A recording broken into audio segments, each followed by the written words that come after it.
പ്രിയപ്പെട്ട കുട്ടികളെ, നമ്മളിന്ന് ചർച്ച ചെയ്യാൻ പോകുന്നത് നമ്മുടെ മോഡൽ എക്സാമിനേഷൻ കഴിഞ്ഞ ക്വസ്റ്റ്യൻ പേപ്പർ, ഇംഗ്ലീഷിൻ്റെ ക്വസ്റ്റ്യൻ പേപ്പറിൻ്റെ ആൻസറുകൾ ചർച്ച ചെയ്യാനാണ് പോകുന്നത്. ഒന്നാമത്തെ, നിങ്ങൾക്ക് എല്ലാവർക്കും അറിയാവുന്നതുപോലെ 1 മുതൽ 39 വരെയുള്ള മുഴുവൻ ചോദ്യങ്ങൾക്കും ഉത്തരം എഴുതാനുള്ള സാഹചര്യം നിങ്ങൾക്കുണ്ടായിരുന്നു. എത്രത്തോളം കൂടുതൽ ചോദ്യങ്ങൾക്ക് ഉത്തരം എഴുതുന്നു എന്നതിനെ ആശ്രയിച്ചിരിക്കും നിങ്ങൾക്ക് കൂടുതൽ മാർക്ക് സ്കോർ ചെയ്യാൻ കഴിയുന്നത്. ചോദ്യം നമ്പർ 1-ലെ ആദ്യത്തെ ചോദ്യം ഒരു പാരഗ്രാഫ് തന്നതിന് ശേഷം അതിൻ്റെ താഴെ 3 ചോദ്യങ്ങൾ തരികയും ഉത്തരം കണ്ടെത്താൻ ശ്രമിക്കുകയുമാണ് ചെയ്യേണ്ടത്. അതിൽ ആദ്യത്തെ ചോദ്യം ഇതാണ്: ആ പാസേജിൽ which word in the passage means a well known phrase expressing a general truth about people or the world. ലോകത്തെക്കുറിച്ച് അല്ലെങ്കിൽ ആളുകളെക്കുറിച്ചുള്ള പൊതുവായ ഒരു സത്യം പ്രകടിപ്പിക്കുന്ന ഈ പാരഗ്രാഫിൽ നിന്നുള്ള വാക്ക് ഏതാണ്? ഇതാണ് ചോദ്യം. ഇതിന് ഉത്തരം അഡാഷ്, ADAGE, അഡാഷ് എന്ന വാക്കാണ്. ആഫ്രിക്കൻ അഡാഷിലെ അഡാഷ് എന്ന് പറയുന്ന വാക്ക് ഈ ഒരു അർത്ഥം വരുന്ന വാക്കാണ്. A well known phrase expressing general truth about people or the world. ലോകത്തെക്കുറിച്ചോ ജനങ്ങളെക്കുറിച്ചോ പൊതുവായി എക്സ്പ്രസ് ചെയ്യുന്ന ഒരു പൊതുവായ സത്യം. അങ്ങനെ അർത്ഥം വരുന്ന വാക്ക് ഇതിനകത്ത് അഡാഷ് എന്ന വാക്കാണ്. രണ്ടാമത്തെ ചോദ്യം: how can women break the shackles of exclusion? Learning helps women to help themselves and break the shackles of exclusion എന്ന സെൻറ്റൻസ് ആണ് നിങ്ങൾ അവിടെ എഴുതേണ്ടിയിരുന്ന രണ്ടാമത്തെ ചോദ്യത്തിൻ്റെ ഉത്തരം. മൂന്നാമത്തെ ചോദ്യം: what does the adage mentioned in the given passage convey? ഇവിടെ തന്നിരിക്കുന്ന ആഫ്രിക്കൻ അഡാഷിനകത്ത് എന്താണ് പറയുന്നത്? If you educate a boy you train a man. If you educate a girl you train a village. ഇതാണ് educating a woman leads to the development of the family and nation എന്നതാണ് അതിൻ്റെ ഉത്തരമായിട്ട് നിങ്ങൾ എഴുതേണ്ടത്. അല്ലെങ്കിൽ ആ ഒരു സെൻറ്റൻസ് എങ്കിലും അഡാഷ് എന്താണെന്നെങ്കിലും നിങ്ങൾ അവിടെ എടുത്ത് എഴുതേണ്ടതായിരുന്നു. രണ്ടാമത്തത് പ്രിപ്പോസിഷൻസ് വിട്ടുപോയത് പൂരിപ്പിക്കാനാണ്. At the end of the day the profit dash their sales is split between them and സമ്മാൻ. ഈ പാസേജ് നമ്മൾ പഠിച്ചിട്ടുള്ളത് ഇർഫാൻ ആലത്തിൻ്റെ ഇൻ്റർവ്യൂവിൽ നിന്നാണ്. നിങ്ങൾക്കറിയാം ഈ പാസേജ് അതുപോലെ തന്നെ text ബുക്കിനകത്തുണ്ട്.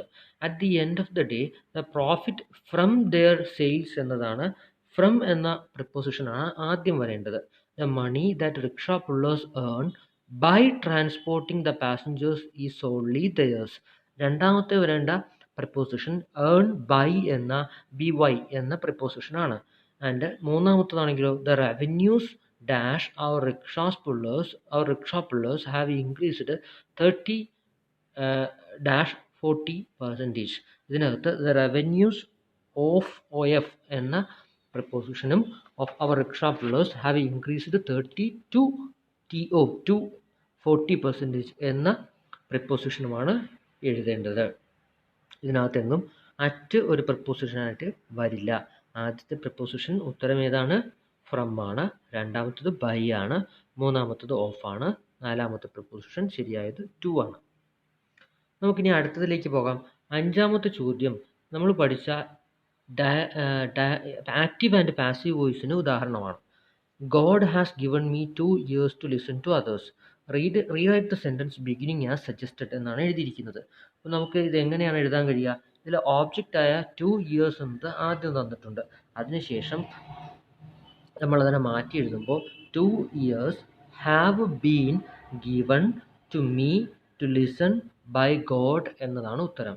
2 years have been given to me to listen by God എന്ന് ഉത്തരം എഴുതിയാൽ അത് ശരിയാണ്. അത് കഴിഞ്ഞിട്ട് ആറാമത്തെ ചോദ്യം നിങ്ങൾക്കതിൽ നോക്കുമ്പോൾ മനസ്സിലാകും. ഒരു പോയത്തിൻ്റെ, നമ്മുടെ റൈസ് എന്ന പോയത്തിൻ്റെ ഒരു ഭാഗം തന്നിട്ട് അതിൽ കുറച്ച് വരികൾ തന്നിട്ട് താഴെ കുറച്ച് ചോദ്യങ്ങൾ ചോദിച്ചിരിക്കുകയാണ്. What does the ship of the sky represent? Ship of the sky എന്ന പ്രയോഗം കൊണ്ട് എന്താണ് ഉദ്ദേശിക്കുന്നത്? നിങ്ങൾക്ക് എല്ലാവർക്കും അറിയാവുന്നതാണ്. Ship of the sky means here the aeroplane, അല്ലേ? ആകാശത്തിലെ കപ്പൽ എന്ന് ഉദ്ദേശിക്കുന്നത് ഇവിടെ വിമാനമാണ്. Whose brother is mentioned in the second line of the given stanza? ആരുടെ സഹോദരനെ കുറിച്ചാണ് സെക്കൻഡ് സ്റ്റാൻസയിൽ പറയുന്നത്? ദ പോയറ്റ്സ് ഓൺ ബ്രദർ, കവിയുടെ തന്നെ സഹോദരനെ കുറിച്ചാണ് പറയുന്നത്. Bring out the satirical elements in the given lines. ഈ കവിതയിലെ ആക്ഷേപഹാസ്യത്തിൻ്റെ മികച്ച വരികൾ, അതിൻ്റെ ഘടകങ്ങൾ പുറത്തെടുക്കുവാനാണ് അവസാനം എഴുതാനാണ് പറഞ്ഞിരിക്കുന്നത്. അതെന്ന് പറഞ്ഞാൽ നമുക്കറിയാം, a plane flies over the rubber plants. It carries the chief minister going to the center to ask for more grains to the state. The poet ends with an ironic comment. Soon they will have to beg to center even for husk to make toys for children. അങ്ങനെയുള്ള കാര്യങ്ങളൊക്കെ നമ്മൾ നോട്ടിനകത്തേക്ക് എഴുതി ചേർത്തിട്ടുണ്ട്. അത് പഠിച്ചവർക്ക് ഇതിനകത്ത് ഉത്തരം എഴുതാൻ എളുപ്പമാണ്. After reading the poem, Rice, you realize that there is a drastic fall in agriculture crops in your locality also. Draft two suggestions, 2 suggestions എഴുതുക. റൈസ് എന്ന് പറയുന്ന പോയം വായിച്ചതിന് ശേഷം നിങ്ങൾക്ക് മനസ്സിലായി നിങ്ങളുടെ നാട്ടിലും നിങ്ങളുടെ പ്രദേശത്തും അഗ്രികൾച്ചറൽ ക്രോപ്സ് കൃഷി ചെയ്യുന്നതിൽ വളരെ ഗുരുതരമായ കുറവ് വന്നിട്ടുണ്ട് എന്ന് നിങ്ങൾക്ക് മനസ്സിലായി. അതുകൊണ്ട് നിങ്ങൾ 2 സജഷൻസ് നിങ്ങളുടെ ചുറ്റുപാടുമുള്ള ആളുകൾക്ക്, ആ പ്രദേശത്തിന് ബെനിഫിറ്റ് ഉണ്ടാകുന്ന രീതിയിൽ 2 സജഷൻസ് മുന്നോട്ട് വയ്ക്കാനാണ് അടുത്ത ചോദ്യം. ഈ സജഷൻസ് എഴുതുന്നത് എങ്ങനെയാണ്? നമ്മളെപ്പോഴും സജഷൻസ് എഴുതുന്നത് by cultivating high yielding varieties of crops എന്ന് എഴുതി തുടങ്ങണം, അല്ലെങ്കിൽ by adopting technologically innovations in the field of agriculture എന്ന് എഴുതി തുടങ്ങാം, അല്ലെങ്കിൽ by encouraging group farming etcetera. അങ്ങനെ പല കാര്യങ്ങളും നമുക്കവിടെ ഉപയോഗിച്ച് അങ്ങനെ പറഞ്ഞുകൊണ്ട് നമുക്ക് ആ സജഷൻസ് മുന്നോട്ട് വയ്ക്കാം. The following passage from the story Matchbox has some errors. അവിടെ താഴെ നമുക്ക് എഡിറ്റിംഗ് ആണ് തന്നിരിക്കുന്നത്. എഡിറ്റിങ്ങിനകത്ത് എന്തൊക്കെ തെറ്റുകളാണ് വന്നതെന്ന് നമുക്ക് നോക്കാം. Nomita pulls the basket of potatoes towards herself and sits down to peel potatoes and on her mind. അവിടെ ഒരു മിസ്റ്റേക്ക് ഉണ്ട്. അവിടെ ഉപയോഗിച്ചിരിക്കുന്ന പ്രിപ്പോസിഷൻ ഓൺ ഹെർ എന്നാണ് എഴുതിയിരിക്കുന്നത്, തെറ്റാണത്. ഇൻ ഹെർ മൈൻഡ് എന്നാണ് എഴുതേണ്ടത്. ഷീ കീപ്സ് തിങ്ക് അബൌട്ട് എന്നല്ല, ഷീ കീപ്സ് തിങ്കിങ് എന്നാണ് അവിടെ യഥാർത്ഥത്തിൽ എഴുതേണ്ടത്. About how she might be able secretly to send her mother, SENT നമ്മൾ ക്ലാസ്സിൽ ചർച്ച ചെയ്തിട്ടുണ്ട്. SENT അല്ല, അവിടെ SEND ആണ് ഉപയോഗിക്കേണ്ടത്. Send her mother few rupees എന്നല്ല എഴുതേണ്ടത്, അവിടെ എ ഫ്യൂ റുപ്പീസ് എന്ന് വേണം എഴുതാൻ. ഇതാണ് ശരിയായ രീതി. SEND ആണ് എഴുതേണ്ടത്. മദർ എ ഫ്യൂ റുപ്പീസ് എന്ന് വേണം അവസാനിപ്പിക്കാൻ. ഫ്യൂ റുപ്പീസ് എന്നല്ല, അവിടെ ഒരു എ കൂടി ഉൾപ്പെടുത്തണം. ഇനി അടുത്തത് നമ്മൾ ഡയറക്റ്റ് സ്പീച്ചിനെ ഇൻഡയറക്റ്റ് സ്പീച്ച് ആക്കാനായിട്ട് നമ്മൾ പഠിച്ച ഭാഗത്തു നിന്നുള്ളതാണ്. ഇതെങ്ങനെയാണ് നമുക്കതിനെ മാറ്റാൻ കഴിയുക? നമുക്കതിനകത്തൊരു ചോദ്യവും യെസ് ഓർ നോ ചോദ്യവും തന്നിട്ടുണ്ട്, സ്റ്റേറ്റ്മെൻറ്റും നമുക്ക് അവിടെ തന്നിട്ടുണ്ട്. ഇതെങ്ങനെയാണ് നമ്മൾ റിപ്പോർട്ട് ചെയ്യുക? Martha, will the depositors lose much Robert? Martha ചോദിക്കുന്ന ചോദ്യം ഇതാണ്, will the depositors lose much Robert? ഇതിന് ഉത്തരം യെസ് ഓർ നോ എന്നായിരിക്കും. അപ്പോൾ നമുക്കറിയാം എങ്ങനെയാണത് നമ്മൾ റിപ്പോർട്ട് ചെയ്യേണ്ടത്. മാർത്ത ആസ്ക്ഡ് ബാൾഡ്വിൻ എന്ന് തുടങ്ങണം. എന്നിട്ട് അടുത്തത് യെസ് ഓർ നോ ചോദ്യമായതുകൊണ്ട് വെദർ അല്ലെങ്കിൽ ഇഫ് എന്ന് നമ്മൾ അടുത്തത് വാക്ക് എഴുതണം. Whether the depositors would lose much എന്ന് എഴുതിയാൽ ആ ഒരു ഭാഗം പൂർത്തിയാകും. പിന്നെ അടുത്തത് കുറച്ചുകൂടി എളുപ്പമാണ്. ദ ബാൾഡ്വിൻ പറയുന്നത് എന്താണ്? The depositors will not lose a cent എന്നതാണ് ഉത്തരം പറയുന്നത്. ഇതെങ്ങനെയാണ് നമ്മൾ എഴുതുന്നത്? Baldwin replied that the depositors would not lose a cent എന്നെഴുതിയാൽ ഉത്തരമായി. അങ്ങനെ 2 എണ്ണത്തിനും ഉത്തരം എഴുതിയാൽ 2 മാർക്ക് നമുക്ക് കിട്ടും.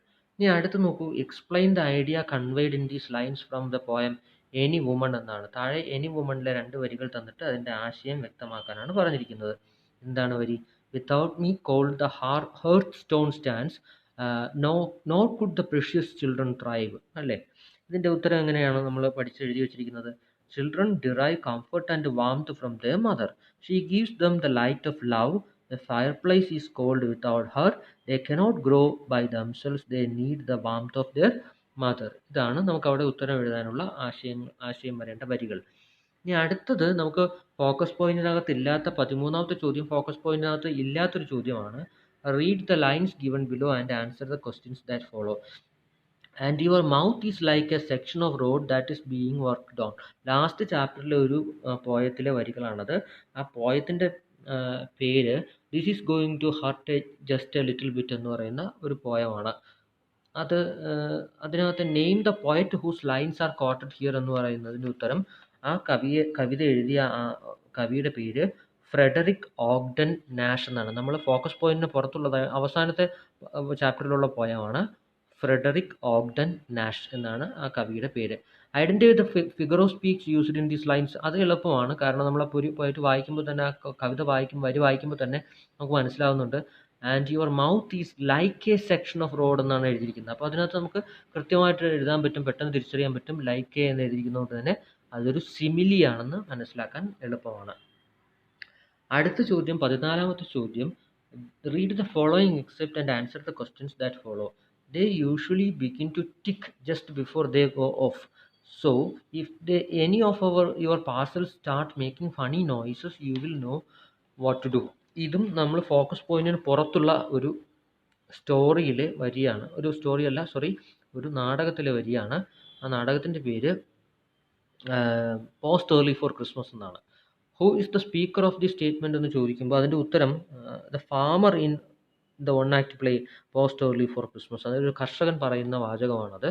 പിക്ക് out the phrasal verb from the above passage and write its meaning. നമ്മൾ അതിനകത്തു നിന്നൊരു ഫ്രൈസൽ വെർബ് എടുത്തിട്ട് അതിൻ്റെ മീനിങ്ങും ആ ഫ്രൈസൽ വെർബും താഴെ എഴുതാനാണ് പറയുന്നത്. ഈ വരിക്കകത്തുള്ള ഫ്രൈസൽ വെർബ് കണ്ടില്ലേ, they usually begin to tick just before they go off. Go off എന്ന് പറയുന്നതാണ് അതിലെ phrasal verb. Go off. Go off എന്ന് പറയുന്ന വാക്കിൻ്റെ ആ ഫ്രൈസിൻ്റെ അർത്ഥം എക്സ്പ്ലോഡ്, പൊട്ടിത്തെറിക്കൽ എന്നാണ്. പൊട്ടിത്തെറിക്കുക, ബോംബ് എക്സ്പ്ലോഡ് ചെയ്യുക എന്ന് പറയില്ല, അതുപോലെ ഗോ ഓഫ് എന്ന് പറഞ്ഞാൽ എക്സ്പ്ലോഡ് എന്നാണ് ആ വാക്കിൻ്റെ അർത്ഥം. പൊട്ടിത്തെറിക്കുക എന്നാണ് ആ ഫ്രൈസിൻ്റെ അർത്ഥം. അതും നമുക്ക് ഫോക്കസ് പോയിന്റിന് പുറത്തുനിന്ന് ചോദിച്ചൊരു ചോദ്യമാണ്. അടുത്ത ചോദ്യം ഫോക്കസ് പോയിന്റിന് അകത്തുനിന്നാണ്. Read the excerpt from three wheeled revolution and answer the questions that follow. താഴെ തന്നിരിക്കുന്ന പാരഗ്രാഫ് വായിച്ചിട്ട് ത്രീ വീൽഡ് റെവല്യൂഷൻ എടുത്തിട്ടുള്ള ചോദ്യങ്ങളും പാരഗ്രാഫാണ്, പാസേജാണ്, അതിൻ്റെ ഉത്തരങ്ങൾ എഴുതാനാണ്. Whose proposal is mentioned above. അതിനകത്ത് പറഞ്ഞിരിക്കുന്ന ആ പാസേജിനകത്ത് പറയുന്നിരുന്ന ആരുടെ പ്രപ്പോസലാണ്? അത് ഇർഫാൻ ആലത്തിൻ്റെ പ്രപ്പോസലാണ്. ഇർഫാൻ ആലം എന്ന് ഉത്തരം എഴുതിയാൽ മാർക്ക് കിട്ടും. How could a rickshaw puller make additional revenues. എങ്ങനെയാണ് റിക്ഷ പുള്ളർക്ക് കൂടുതൽ റവന്യൂസ് കിട്ടുന്നത്? Additional revenues could be made by selling products like water, juice, newspapers etcetera. അതാണ് നമ്മൾ അതിനകത്തുണ്ടായിരുന്ന ഒരു അഡീഷണൽ റവന്യൂ ഉള്ള മാർഗം അല്ലേ. അത് ആ സെൻറ്റൻസ് വായിക്കുമ്പോൾ തന്നെ നമുക്ക്, ആ പാസേജ് വായിക്കുമ്പോൾ തന്നെ നമുക്ക് കാര്യം പിടികിട്ടും. Which word or phrase in the passage means money provided to set up or develop a business venture. പുതുതായിട്ട് ബിസിനസ് ആരംഭിക്കാനായിട്ട് പ്രൊവൈഡ് ചെയ്തിരിക്കുന്ന മണി എന്നർത്ഥം വരുന്ന വാക്ക് ഏതാണ്, അല്ലെങ്കിൽ ഫ്രേസ് ഏതാണ് എന്നതാണ്. അതിൻ്റെ ഉത്തരം സീഡ് മണി എന്നാണ്. SEED മണി, സീഡ് മണി എന്നതാണ് അതിൻ്റെ ഉത്തരം. അടുത്തത് നിങ്ങൾക്ക് കണ്ടാൽ അറിയാം, അത് അവിടെ ഇഡിയംസ് ആണ് ഉപയോഗിക്കേണ്ടത്. ചൊല്ലുകൾ ഏതൊക്കെയാണ് നമുക്ക് അവിടെ ഉപയോഗിക്കാൻ പറ്റുന്നത് എന്നാണ്. My brother lives in the USA, so I only get to see him dash. വളരെ അപൂർവമായി എന്നർത്ഥം വരുന്ന, എനിക്ക് എൻ്റെ സഹോദരനെ വളരെ അപൂർവമായി മാത്രമേ കാണാൻ കഴിയൂ. അപൂർവമായി എന്നർത്ഥം വരുന്ന ഇഡിയമാണ് അവിടെ ഉപയോഗിക്കേണ്ടത്. അത് once in a blue moon എന്ന ഇഡിയമാണ് അവിടെ ഉപയോഗിക്കേണ്ടത്. I send off my university application at the last minute and nearly dash. അവിടെ ഉപയോഗിക്കേണ്ടത് നമ്മൾ മിസ്ഡ് ദ ബോട്ട് എന്നാണ്. മിസ്ഡ് ദ ബോട്ട് എന്ന് പറയുന്ന ഇഡിയമാണ് ഉപയോഗിക്കേണ്ടത്. I send off my university application at the last minute. അവസാന നിമിഷമാണ് ഞാൻ യൂണിവേഴ്സിറ്റിയിലേക്കുള്ള എൻ്റെ ആപ്ലിക്കേഷൻ അയച്ചത്. Nearly I missed the boat. എനിക്ക് ആ അവസരം നഷ്ടപ്പെടുമായിരുന്നു എന്നാണ് അതുകൊണ്ട് ഉദ്ദേശിക്കുന്നത്. She criticised the representatives for the union for dash and failing to make a useful contribution to the argument. അതിനകത്ത് സിറ്റ് ഓൺ ദ ഫേസ്, അഥവാ നമ്മൾ കയ്യാലപ്പുറത്തെ തേങ്ങ പോലെ എന്ന് പറയില്ലേ, അതുപോലെ ഒരു നിലപാടുമില്ലാത്ത ആളുകളെ, അങ്ങനെ ആ അർത്ഥം വരുന്ന ഇഡിയമാണ് നമ്മളവിടെ ഉപയോഗിക്കേണ്ടത്. സിറ്റ് ഓൺ ദ ഫെൻസ് എന്ന് പറയുന്ന ഒരു ഇഡിയം അവിടെ ഉപയോഗിക്കുകയാണ് ചെയ്യേണ്ടത്. അതാണ് അവിടുത്തെ ഉത്തരം. Elaborate the idea in the following lines. God too must have stammered. ഇത് നമ്മുടെ ഫോക്കസ് പോയിന്റിന് പുറത്തുള്ള സ്റ്റാമർ എന്ന സച്ചിദാനന്ദൻ്റെ കവിതയിലെ വരിയാണ്. God too must have stammered when he created man. That is why all the words of man carry different meaning. ഇതാണ് വരികൾ. ഈ കവിതയിലെ വരികളുടെ ആശയം വിപുലപ്പെടുത്താനാണ് പറയുന്നത്. The poet comments that God himself must have stammered when he created man. മനുഷ്യനെ സൃഷ്ടിക്കുന്ന സമയത്ത് ദൈവം തന്നെ വിക്കിപ്പോയിട്ടുണ്ടാകാം. Hence the different meaning for all the words we use. അതുകൊണ്ടാണ് നമ്മൾ ഉപയോഗിക്കുന്ന വാക്കുകൾക്കെല്ലാം വ്യത്യസ്തമായ അർത്ഥം വരുന്നത്. Similarly, your prayers, commands and poems are not able to express exactly what we want to express and they become stammers. അങ്ങനെ ദൈവം വിക്കിയത് കൊണ്ടാകാം മനുഷ്യൻ്റെ എല്ലാ ആശയപരമായ കമ്മ്യൂണിക്കേഷനുകളും അർത്ഥപൂർണ്ണമല്ലാതായി പോകുന്നത്, അല്ലെങ്കിൽ ഉദ്ദേശിച്ച അർത്ഥം കിട്ടാത്തത്. അടുത്തത് നിങ്ങൾക്കറിയാം, A debate is being organised in your class on the topic educated Indian women get the space the deserve in society. വിദ്യാഭ്യാസമുള്ള ഇന്ത്യൻ സ്ത്രീക്ക് അവർ അർഹിക്കുന്ന സ്ഥാനം സൊസൈറ്റിയിൽ കിട്ടുന്നുണ്ട് എന്ന വിഷയത്തിൽ ഒരു ഡിബേറ്റ് സംഘടിപ്പിച്ചു. Prepared for argument for against the topic. നമ്മൾ അതിനെ ഒന്നുകിൽ അതിനെ അനുകൂലിച്ചുകൊണ്ടോ അല്ലെങ്കിൽ അതിനെ പ്രതികൂലിച്ചുകൊണ്ടോ 4 ആർഗ്യുമെന്റുകൾ എഴുതുവാനാണ് പറഞ്ഞിരിക്കുന്നത്. ഏതെങ്കിലും ഒരു തരത്തിലുള്ള ആർഗ്യുമെന്റ് എഴുതിയാൽ മതി. ഫോർ ആർഗ്യുമെന്റ് എന്ന് പറയുന്നത് ഒന്നുകിൽ അതിനെ അനുകൂലിച്ചുകൊണ്ട് എഴുതണം, അല്ലെങ്കിൽ അതിനെ എതിർത്തുകൊണ്ട് എഴുതണം. അത് ഏത് തരത്തിലുള്ള 4 അപ്രോപ്രിയേറ്റ് ആയിട്ടുള്ള സെൻസിബിൾ ആർഗ്യുമെന്റ്സിനും മാർക്ക് കിട്ടും. 4 എണ്ണം എഴുതിയാൽ മതി.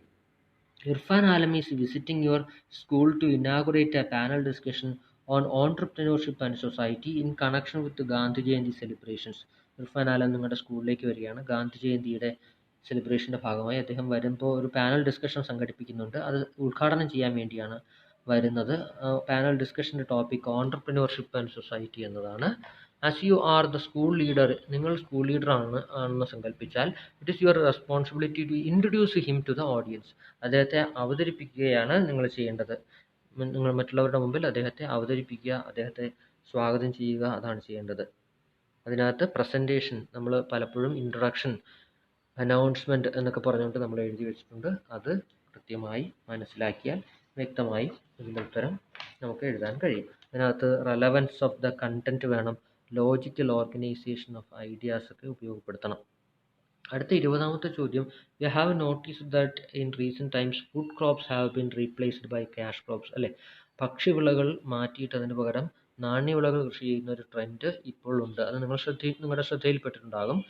നമ്മുടെ സംസ്ഥാനത്ത് write 4 points to highlight how this is harmful to society. അങ്ങനെ നാണ്യവിളകളെ പൂർണ്ണമായി തിരസ്കരിക്കുന്നത് എന്ത് ദോഷം ചെയ്യുമെന്നതിനെ കുറിച്ച് ഒരു 4 പോയിന്റ് നമ്മൾ എഴുതാനാണ് പറയുന്നത്. 4 പോയിന്റ് എഴുതിയാൽ മതി.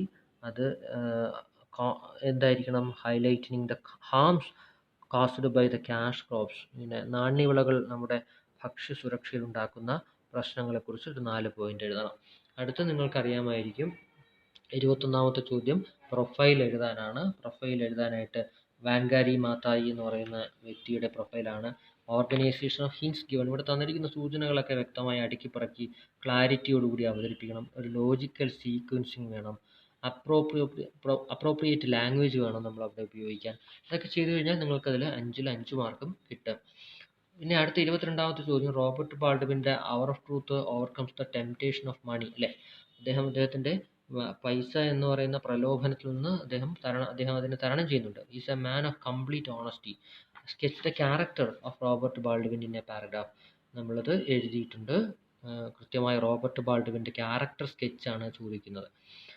ഡോക്ടർ ഹാർഡ്ബിൻ ജോൺസ്, അത് ഡേഞ്ചേഴ്സ് ഓഫ് ഡ്രഗ് അബ്യൂസ് എന്ന് പറയുന്നത് നമ്മൾ പഠിക്കാത്ത അല്ലെങ്കിൽ ഫോക്കസ് പോയിന്റിന് പുറത്തുള്ള ഒരു ഭാഗമാണ് ഡേഞ്ചേഴ്സ് ഓഫ് ഡ്രഗ് അബ്യൂസിലെ. അതിനകത്ത് എസ്സേ ഹൈലൈറ്റ് ചെയ്യാൻ വേണ്ടിയാണ്, ഒരു എസ്സേ എഴുതാൻ വേണ്ടിയാണ്. എസ്സേക്ക് കുറഞ്ഞത് 3 പാരഗ്രാഫിലെങ്കിലും നമ്മളത് എഴുതിയിരിക്കണം. 3 പാരഗ്രാഫെങ്കിലും വേണം. Highlighting the consequences of drug addiction. മയക്കുമരുന്നുകൾക്ക് അഡിക്റ്റ് ആയി കഴിഞ്ഞാൽ അതിൻ്റെ പരിണിത ഫലങ്ങളെക്കുറിച്ച് ഒരു എസ്സേ എഴുതാനാണ് പറയുന്നത്. In the midst of the COVID-19 pandemic, you spend a lot of time reading books and novels by various authors. നിങ്ങൾ COVID-19 ലോക്ക്ഡൗൺ സമയത്ത് ഒരുപാട് പുസ്തകങ്ങളൊക്കെ വായിച്ചു, നോവലുകളൊക്കെ വായിച്ചു.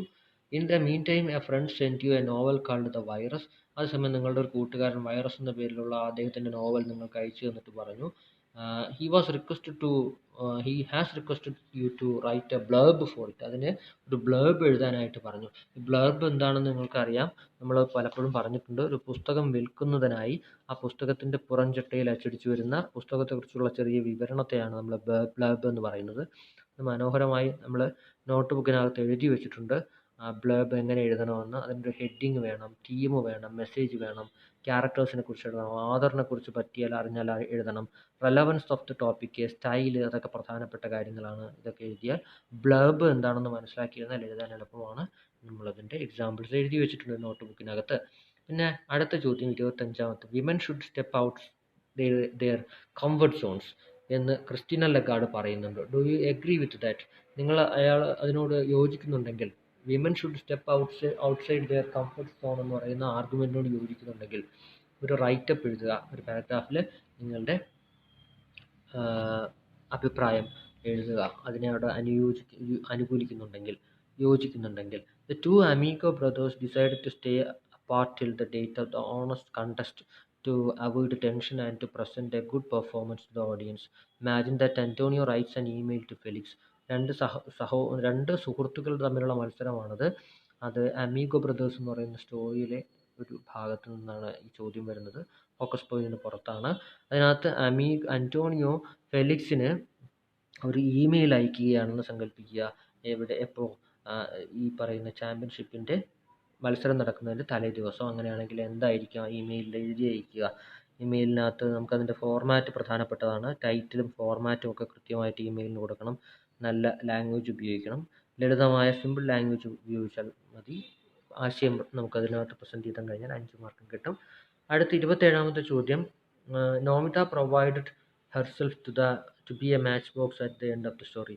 Prepare a character sketch of Nomita. നോമിതയുടെ ക്യാരക്ടർ സ്കെച്ചാണ് നമ്മൾ നോട്ടിൽ എഴുതി വെച്ചിട്ടുണ്ട്. അത് ഇവിടെ പകർത്തി എഴുതി കഴിഞ്ഞാൽ നിങ്ങൾക്ക് 5 മാർക്കും കിട്ടും.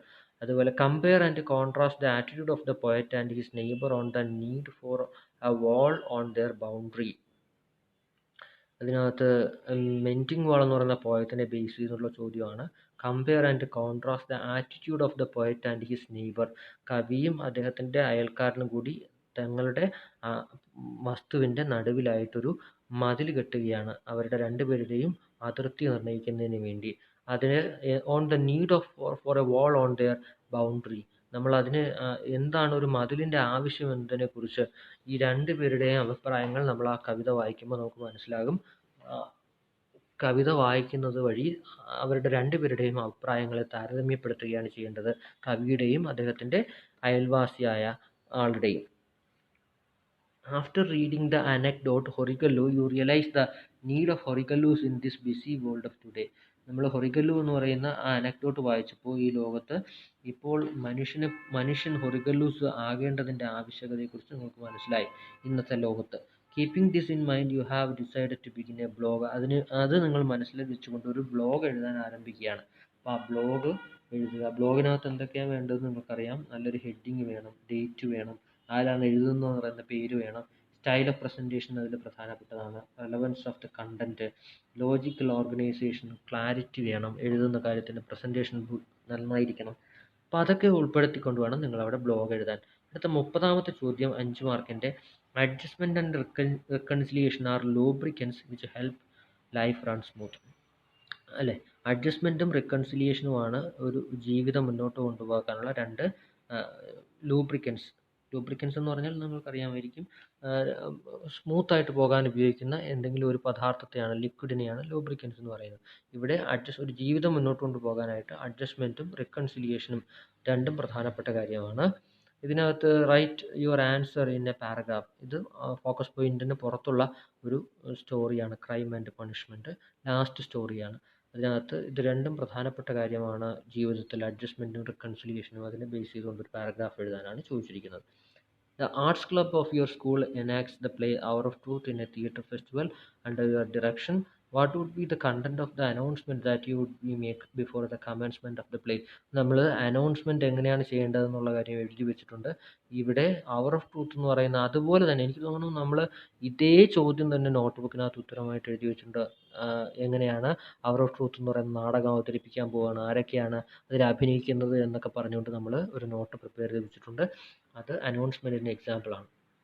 ഇൻട്രൊഡക്ഷനും അതുമായിട്ട് വലിയ വ്യത്യാസമില്ല. എന്നാൽ നമ്മൾ രണ്ടും എഴുതി വെച്ചിട്ടുണ്ട്, അനൗൺസ്മെൻറ്റും ഇൻട്രൊഡക്ഷനും ഒക്കെ എഴുതി വെച്ചിട്ടുണ്ട്. You are appointed as A journalist in A leading news paper. നിങ്ങളൊരു ന്യൂസ് പേപ്പറിൽ റിപ്പോർട്ടറായിട്ട് നിങ്ങൾക്ക് നിയമനം കിട്ടി. നിങ്ങൾ സുധാമൂർത്തിയെ ഇൻ്റർവ്യൂ ചെയ്യാൻ പോവുകയാണ്. നിങ്ങൾ അവർക്ക് വേണ്ടി 6 ചോദ്യങ്ങൾ, അവരോട് ചോദിക്കാൻ പോകുന്ന 6 ചോദ്യങ്ങൾ മാത്രം മതി. Prepare 6 relevant questions for the interview എന്നാണ് ഇരിക്കുന്നത്. വെറുതെ സമയം കളയാനായിട്ട് മറ്റതിൻ്റെ ഉത്തരങ്ങളൊന്നും കണ്ടെത്തി എഴുതേണ്ട കാര്യമില്ല. 6 ചോദ്യങ്ങൾക്ക് മാത്രം നിങ്ങൾ അവിടെ ചോദ്യങ്ങൾ മാത്രം എഴുതി വെച്ചാൽ മതി, നിങ്ങൾക്ക് 6 മാർക്ക് കിട്ടും. Your school has organised A seminar on the topic family empowers A woman. Family empowers കുടുംബമാണ് ഒരു സ്ത്രീയെ ശാക്തീകരിക്കുന്നത്, കുടുംബത്തിൽ നിന്നാണ് ആ സ്ത്രീക്ക് ഒരു ശക്തി കിട്ടുന്നത് എന്നതിനെക്കുറിച്ച് നിങ്ങളുടെ സ്കൂളിൽ ഒരു സെമിനാർ നടക്കാൻ പോവുകയാണ്, നിങ്ങളത് സംഘടിപ്പിക്കാൻ പോവുകയാണ്. Prepare report of the seminar to be published in the school magazine. ഈ സെമിനാറിനെ കുറിച്ച് ഉള്ളൊരു റിപ്പോർട്ട് നിങ്ങളുടെ സ്കൂൾ മാഗസിനിൽ നിങ്ങളൊരു റിപ്പോർട്ടായിട്ട് എഴുതാനാണ് പറഞ്ഞിരിക്കുന്നത്. അപ്പോൾ നിങ്ങളവിടെ നടന്നു കഴിഞ്ഞ ഒരു കാര്യം, ഫാമിലി എംപവേഴ്സ് എ വുമൺ എന്ന് പറയുന്ന ഒരു സെമിനാർ നടന്നു കഴിഞ്ഞു. ആ സെമിനാറിനെ കുറിച്ച് നിങ്ങളൊരു റിപ്പോർട്ട് എഴുതാനാണ് പറഞ്ഞിരിക്കുന്നത് സ്കൂൾ മാഗസിനിൽ. അതിനകത്ത് എന്തൊക്കെ റിപ്പോർട്ടാണ് വേണ്ടത്? Date and time of the seminar, അത് രണ്ടും വേണം. എവിടെയാണ് നടന്നത്, വെന്യൂ വേണം. ഇനാഗുറേഷൻ ആരായിരുന്നു എന്ന് വേണം. വെൽക്കം സ്പീച്ച് ആരായിരുന്നു നടത്തിയത്. പേപ്പർ പ്രസൻറ്റേഷൻ, ഓപ്പൺ ഫോറം എന്തായിരുന്നു, ഓപ്പൺ ഫോറത്തിൽ ചർച്ച വന്ന കാര്യം എന്തിനെക്കുറിച്ചായിരുന്നു. വോട്ട് ഓഫ് താങ്ക്സ് ആര് പറഞ്ഞു, ആരാണ് നന്ദി പറഞ്ഞ് അവസാനിപ്പിച്ചത് സെമിനാർ. അങ്ങനെയുള്ള കാര്യങ്ങളൊക്കെ ഉൾപ്പെടുത്തി വേണം നമ്മളതിന് ഉത്തരം എഴുതാൻ. നമ്മളതുപോലത്തെ റിപ്പോർട്ടിങ് എഴുതി നോട്ടിനകത്ത് വെച്ചിട്ടുണ്ട്. Underlining C.K. Prahlad's idea, Irfan Alam says business can be successful by targeting the bottom of the pyramid. Explain your views on this, taking into account the success of the Kudumbashree She Taxi projects in Kerala. Irfan ആലത്തിൻ്റെ success അദ്ദേഹം പറയുന്നതാണ്, എപ്പോഴും business വിജയിക്കുന്നത് എപ്പോഴും സമൂഹത്തിലെ ഏറ്റവും താഴേക്കൂടെയുള്ള ആളുകൾക്ക് ലക്ഷ്യം വെച്ചുകൊണ്ട് അവരുടെ ഉന്നമനത്തിൽ, അവരുടെ ജീവിത നിലവാരത്തിൽ മാറ്റം വരുത്തിക്കൊണ്ട് തുടങ്ങുന്ന ബിസിനസ്സുകളാണ് വിജയിക്കുന്നതെന്നാണ്. ഇത് നിങ്ങൾ മനസ്സിൽ വെച്ചുകൊണ്ട് കുടുംബശ്രീ, ഷീ ടാക്സി പ്രോജക്റ്റുകൾ എന്നിവ നിങ്ങളുടെ മനസ്സിലേക്ക് കൊണ്ടുവന്നിട്ട് നിങ്ങളൊരു നോട്ട് തയ്യാറാക്കുകയാണ് നിങ്ങളവിടെ വേണ്ടത്. എക്സ്പ്ലെയിൻ, അത് 6 മാർക്കിൻ്റെതാണ്. ചെറിയ 3 പാരഗ്രാഫിൽ നിങ്ങൾ ഉത്തരം എഴുതണം. ഒരു എസ്സേ ചെറിയ രൂപം. Ratna and the grandfather in the anecdote proved themselves to be human horribles. നിങ്ങളോട് പറയുന്നത് prepare a newspaper report highlighting he services to society. നമ്മുടെ ഒരു സുധാമൂർത്തിയുടെ മുത്തച്ഛൻ, അദ്ദേഹം ഒരു റിട്ടയർഡ് സ്കൂൾ മാഷായിരുന്നുവെന്നും അദ്ദേഹം എങ്ങനെയാണ് ആളുകളോട് ഇടപഴകിയിരുന്നെന്നും എന്ത് സേവനമാണ് ചെയ്തിരുന്നതെന്നും അദ്ദേഹം ഗ്രാമപ്രദേശത്തിൽ അദ്ദേഹം തൻ്റെ അരികിൽ വരുന്ന വില്ലേജേഴ്സ് പറയുന്ന കാര്യങ്ങളെല്ലാം ശ്രദ്ധിച്ച് കേൾക്കാറുണ്ടായിരുന്നു എന്ന കാര്യമൊക്കെ ഒരു ന്യൂസ് പേപ്പർ റിപ്പോർട്ടായിട്ട് എഴുതി അവതരിപ്പിക്കാനാണ് പറയുന്നത്. അതിനൊരു ഹെഡിങ് വേണം, എന്നാണ് നടക്കുന്നതെന്ന് വേണം, ഏത് സ്ഥലത്താണ് നടക്കുന്നത്, അങ്ങനെയുള്ള കാര്യങ്ങളൊക്കെ വേണം. അതിന് 8 മാർക്കാണ്, 8 മാർക്കും കിട്ടും. An honest and virtuous man will be rewarded by God in the end എന്ന് പറയുന്നുണ്ട് അവർ ഓഫ് ട്രൂത്ത് നാടകത്തിൽ. എപ്പോഴും സത്യസന്ധനായ നന്മയുള്ള മനുഷ്യൻ ദൈവത്താൽ സമ്മാനിതനാക്കപ്പെടുമെന്ന് പറയുന്നുണ്ട്. Prepare an article two be published in the school magazine, the need for total honesty in life. നമ്മൾ സ്കൂൾ മാഗസിനിൽ പബ്ലിഷ് ചെയ്യാനായിട്ട് ഒരു ആർട്ടിക്കിൾ, ഒരു എസ്സേ എഴുതാനാണ് പറയുന്നത്. Need for total honesty in life, ജീവിതത്തിൽ പൂർണ്ണമായും സത്യസന്ധനാകേണ്ടതിൻ്റെ ആവശ്യകത എന്ന വിഷയത്തിൽ. അടുത്തത് എന്താണ്? 37ാമത്തെ ചോദ്യം നമ്മൾ പലതവണ എഴുതിയതാണ്, ഫുൾ മാർക്ക് കിട്ടുന്നതാണ്. പലരും അത് തെറ്റിച്ചിട്ടുണ്ട്. അതിനകത്ത് തെറ്റുപറ്റിയ രീതി എന്ന് പറഞ്ഞാൽ, അവിടെ ഷഹീൻ മിസ്ത്രിയുടെ ഇതേ ചോദ്യം തന്നെയാണ് നമ്മൾ മുമ്പും ക്ലാസ് റൂമിനകത്ത് നമ്മൾ വർക്കൗട്ട് ചെയ്ത് നോക്കിയത്. Advertisement in a popular daily posted by Shaheen Mistri, CEO of Teach for India, seeking volunteers to teach children in low income areas of your locality. ഇതിനകത്ത് 2 കാര്യങ്ങൾ എഴുതാനുണ്ട്. ഒന്ന്, prepare an application letter and resume for the post എന്നാണ്. അതായത് ആദ്യം ഒരു application letter തയ്യാറാക്കണം, രണ്ടാമത് resume തയ്യാറാക്കണം. അത് രണ്ടും കൂടെ തയ്യാറാക്കിയാൽ മാത്രമേ 8 മാർക്ക് കിട്ടൂ. രണ്ടും തയ്യാറാക്കുന്നത് എങ്ങനെയാണെന്ന് നമ്മൾ നോട്ട് ബുക്കിനകത്ത് എഴുതി വെച്ചിട്ടുണ്ട്. രണ്ടും വേണം. പ്രിപ്പയർ ആൻ ചോദ്യത്തിൻ്റെ അവസാനം വായിച്ചു നോക്കുമ്പോൾ നമുക്കറിയാം, prepare an application letter and A resume എന്നാണ് എഴുതിയിരിക്കുന്നത്. അടുത്ത ചോദ്യം 38ാമത്തെ ചോദ്യം. ഈ ചോദ്യത്തിൽ 37ാമത്തെ ചോദ്യത്തിൽ പലരും ആദ്യത്തെ ഈ റെസ്യൂമേ മാത്രം തയ്യാറാക്കി വെച്ചിരിക്കുന്നുണ്ട്. അവർക്ക് വെറും 4 മാർക്കേ കിട്ടുകയുള്ളൂ, 8 മാർക്ക് കിട്ടില്ല. റെസ്യൂമേയും ആപ്ലിക്കേഷൻ ലെറ്ററും രണ്ടും തയ്യാറാക്കണം. രണ്ടും നിങ്ങളുടെ നോട്ട് ബുക്കിനകത്തുണ്ട്. അടുത്ത 38ാമത്തെ ചോദ്യം എന്താണ്? Imagine that you have elected ward member, നിങ്ങളൊരു ward മെമ്പറായി. Realizing that your education paved the way for your success. Prepare a script of speech to address the people of your locality. നിങ്ങൾ പഞ്ചായത്ത് മെമ്പറായി കഴിയുമ്പോൾ നിങ്ങളുടെ നാട്ടിലുള്ള ആളുകളെ അഭിസംബോധന ചെയ്യാനായിട്ട് ഒരു സ്പീച്ച് തയ്യാറാക്കാനാണ് പറയുന്നത്. എന്താണ് നിങ്ങൾ അതുകൊണ്ട് ഉദ്ദേശിക്കുന്നത്? സ്പീച്ചിനകത്ത് വരേണ്ട വിഷയം എന്താണ്? Realising that your education paved the way for your success. നിങ്ങളുടെ വിദ്യാഭ്യാസമാണ് നിങ്ങളെ വിജയത്തിലേക്ക് നയിച്ചത് എന്ന കാര്യം മനസ്സിൽ വെച്ചുകൊണ്ട് സ്പീച്ച് തയ്യാറാക്കണം, വിദ്യാഭ്യാസത്തിൻ്റെ പ്രാധാന്യം എടുത്തു പറഞ്ഞുകൊണ്ട്.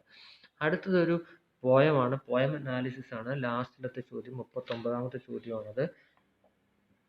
നമ്മൾ a cradle to hold me by Maya Angelou എഴുതിയ mother a cradle to hold me by Maya Angelou, mother a cradle to hold me എന്ന പോയമാണ് അത്.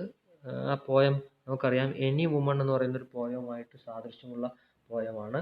അതിനകത്ത് നമ്മൾക്ക് എന്തൊക്കെയാണ് വേണ്ടത്? ആദ്യം comprehension of the given poem. ഈ പോയം തന്നിരിക്കുന്നതിന് ആദ്യം നന്നായിട്ട് മനസ്സിലാക്കി അതിൻ്റെ ഒരു ഇൻട്രൊഡക്ഷൻ ആദ്യം വേണം. അതിൻ്റെ ഒരു ക്രിട്ടിക്കൽ അപ്രീസിയേഷൻ വേണം. അങ്ങനെ അതായത് a cradle to hold me എന്ന് പറയുന്ന ആ പോയത്തെക്കുറിച്ച് നിങ്ങൾ എന്താണോ മനസ്സിലാക്കിയത് അത് എഴുതണം.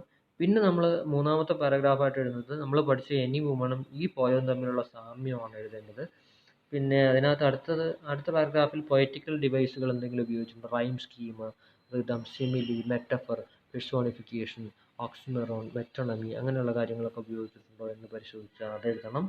പിന്നെ ഇതെങ്ങനെയാണ് കവിതയുടെ ഭാഷ എങ്ങനെയാണ്, ശുദ്ധഭാഷയാണോ, ലളിതമായ ഭാഷയാണോ, കോംപ്ലിക്കേറ്റഡ് ആണോ, അങ്ങനെയുള്ള കാര്യങ്ങളൊക്കെ എഴുതി കഴിഞ്ഞാൽ ഇത് കൃത്യമായി 8 മാർക്കും സ്കോർ ചെയ്യാൻ കഴിയും. അത് നിങ്ങൾക്ക് എല്ലാവർക്കും ഈ പരീക്ഷയ്ക്ക് മുഴുവൻ മാർക്ക് കിട്ടിയിട്ട് പേപ്പറൊക്കെ നോക്കി കഴിഞ്ഞിരിക്കുകയാണ്.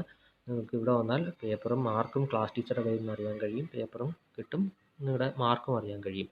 എല്ലാവർക്കും നല്ലൊരു പരീക്ഷാ ദിനങ്ങൾ ആശംസിക്കുകയാണ്. നമുക്ക് വീണ്ടും കാണാം. Thank you.